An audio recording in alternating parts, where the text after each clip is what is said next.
Ayan, gagawa tayo ngayon ng salad para sa tanghalian. At ito yung ginagawa nating salad: carrots, tomato, Romanian lettuce, parsley, at rosemary leaves. At mayroon tayong apple, nilalagyan natin. May carrots ang salad natin ngayon. Ayan siya, oh. Yeah. Healthy ang ano natin ngayon. At mayroon din tayong sibuyas. Nilagyan natin ng sibuyas. Ayan.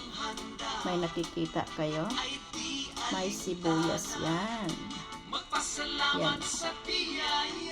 May sibuyas. Yan. Yan ang ano natin. Salad.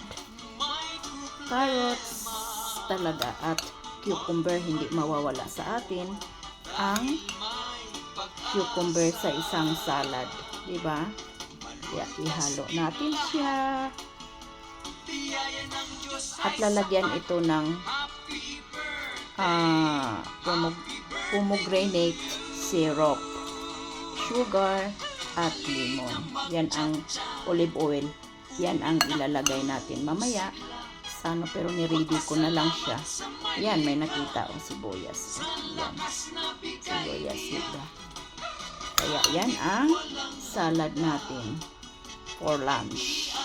Kasi may partner nito ay inihaw na isda. Kaya ayan siya ang salad namin. Masarap siya pag may rosemary na fresh na dahon. Nakadagdag siya ng aroma. Kasi di ba may amoy yung rosemary na fresh. Ayan, rosemary na fresh. Parang buhok. Ayan ang salad natin for today.